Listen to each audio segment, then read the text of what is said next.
you trying to live forever? How long isn't all that important to me.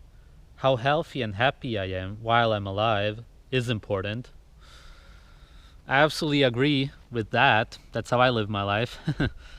That's a quote from We Want to Live by Aajonus Vonderplanitz. I recently finished reading this book. Thanks to Linus for sending it to me. I've learned so much about nutrition from him. He's an absolute expert. Just wow. Incredible guy. I dedicate this video to him. He died 3 years ago. He recovered from so much disease that it should give everybody hope. And he healed a lot of people with nutrition, nature essentially. And we all may end up in this situation where we need help from nature. And I did actually end up in that situation, which is why reading it really brought me back to the trauma I had in the intensive care. He had cancer, and then he got blood and bone cancer from the radiation therapy, and then so much more. It's all written in the book, much more detailed than what you will find in interviews.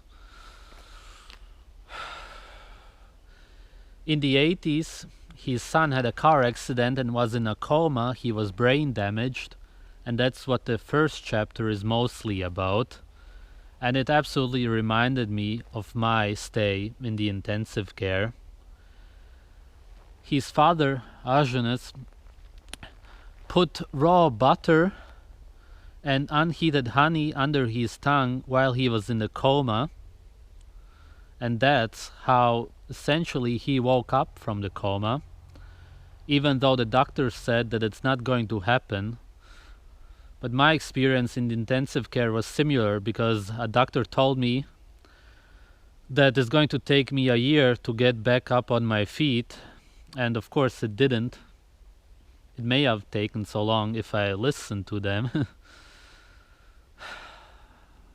It's not very empowering when you tell a patient something like that. The swine flu vaccine that Ford and Rockefeller pushed through. David Rockefeller was our vice president and owned controlling stock in many pharmaceuticals. They were behind this swine flu thing. Even Gerald Ford went on and received his swine flu shot. Of course, David Rockefeller didn't. And they showed that the swine flu was a hoax and that the vaccine was going to harm and kill people. And it did, in fact. Didn't some people die? I mean, a large number of people died from the vaccine. Isn't that right? Well, there were 3 that died right there at the pole immediately after they got it. According to Ida, I did a radio show with her.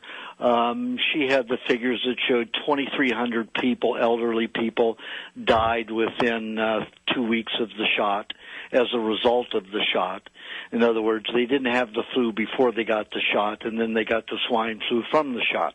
That is the only way that a human being can get a bird flu or a swine flu, is if it is injected in them.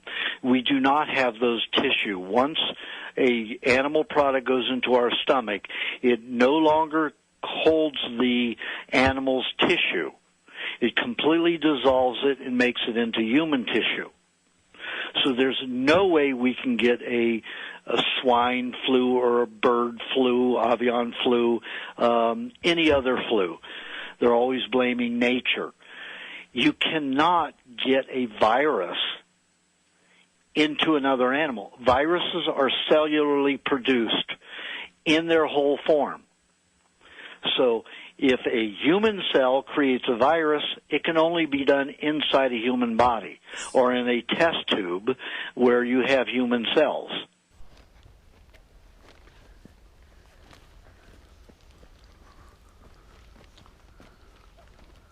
Disease is a natural process whereby the body cleanses itself of accumulated toxins that it hasn't been able to eliminate. Most often the body just needs good nutrition and time. Absolutely true. It's also from the book. Remember this the next time they tell you to take medication because of your disease, because really your body is just healing, repairing itself. I can really relate to people who have been in intensive care, especially the ones who were not able to move because of their muscles, for example. It's unexplainable. It's really hard to relate to it, how it is being in your body and not being able to do what you want. Most of us never go through that. If it wasn't for my mother, I probably would have stayed in the hospital, or in another, most likely, for many months, simply because they were giving me so little nutrition, and also wasn't good quality nutrition. Thankfully there was still some cow's milk inside of it. If we would listen to all the people promoting plants, then nobody in the intensive care would recover nowadays. It takes months anyway, because people don't wake up from the comas because of those drugs, and the ones who do take years to recover, if at all, because of the drugs and the lacking nutrition. Aajonus' son, after he woke up from the coma, he fed him raw fish, beef, unheated honey, and a butter mixture, and some other stuff also. But that was the most important thing, he said, and that's true, of course, for the nerves and the muscles to start working again. If everybody in the hospital would be given raw meat, they would all recover quite quickly. Funnily enough, he had an argument with the president of the hospital because he found out about the raw meat being brought to his son, and he banned him from doing that, but he did still do it secretly, thankfully.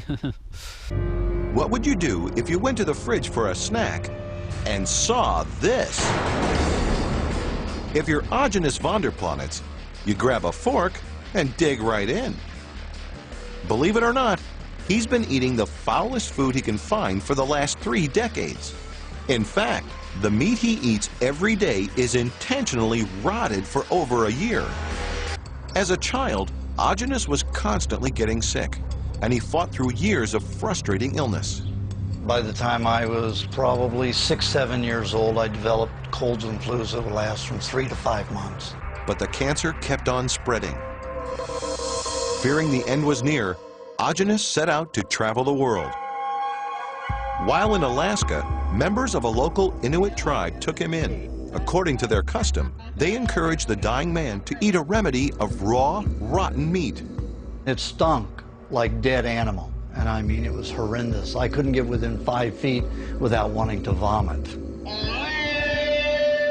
I thought I was having a near-death experience, so I went and lied down at my campsite and woke the next day and I wasn't dead and I felt better. Feeling like a new man, Aajonus decided to explore in depth the world of putrid meats and organs.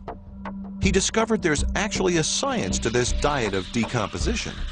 Well, bacteria, virus, and parasites feed on degenerative tissue. So it helps you get rid of the poisons that are in the body. It's like the vultures and crows. They feed on degenerative animals. They don't go around attacking healthy animals. Now, preparing food is a simple process. He chops a variety of animal parts into cubes. These he places in jars with plenty of airspace. Then, Aajonus lets nature take its course. You have to open it every 3 to 4 days to put more oxygen in it to keep the bacteria moving. Some of Aajonus's favorite meats decay in their own juices for over a year.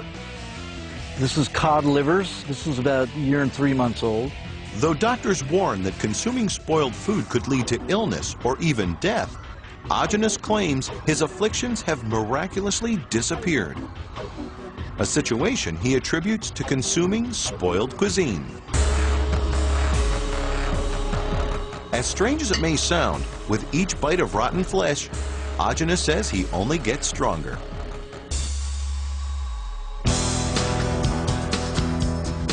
This rotten meat eater has even written a how-to book about his unique diet. And not only that, he's a certified nutritionist actually counseling patients to improve their health.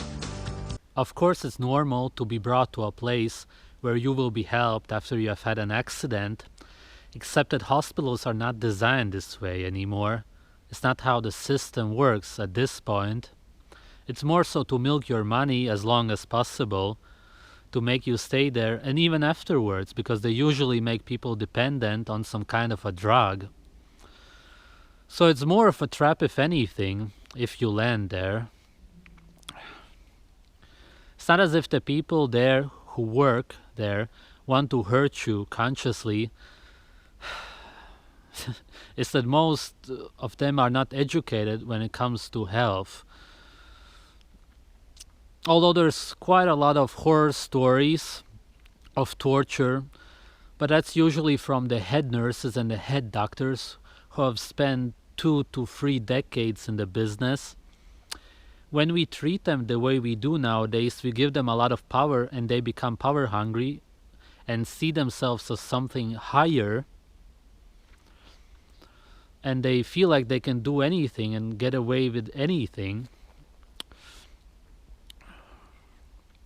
The nurses may even see the doctors sometimes as gods, and usually they do simply follow the commands, the orders, and if you don't, then you will get fired, and people stay ignorant about this on purpose so they do not lose the job, because people are dependent on these jobs, on the income. They're just trying to make a living. So when a nurse injects you with something, it's not as if she wants to hurt you. She's simply ignorant about what she's doing. That's why I liked reading the book, and the way Aajonus treated the doctors is completely different than any of us do nowadays. Because he's so informed about health, he was able to correct them, and doctors do not like that nowadays. It's the same as people who sell you a cake in a shop. It's not as if they want to poison you. They're simply ignorant that they are poisoning you.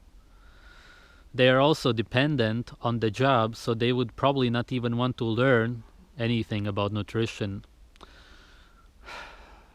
Otherwise, their business would collapse. Because most people would not be able to continue with their job at that point anymore.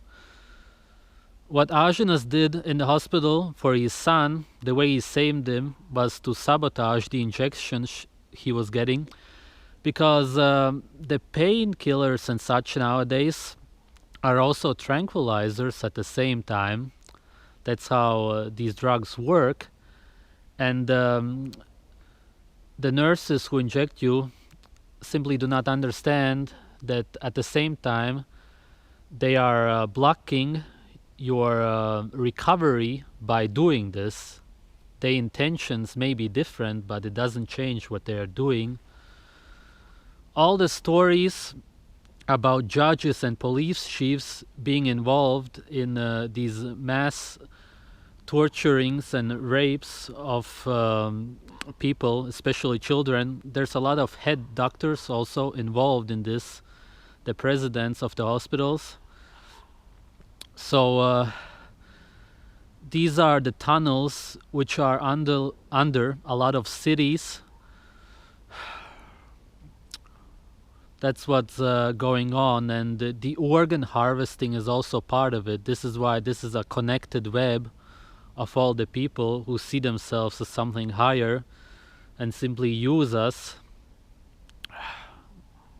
Do not get a card which says that you are an organ donor and that they may just take it after you die. They're not gonna go where you want them to go. In the end, his son, within a few weeks, was out of the hospital. He was prescribed drugs against epilepsy.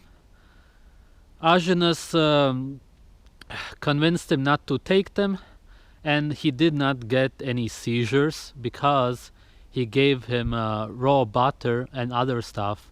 As I've said in previous videos, raw fat is incredibly important for the brain. Eat brain if you want a healthy brain.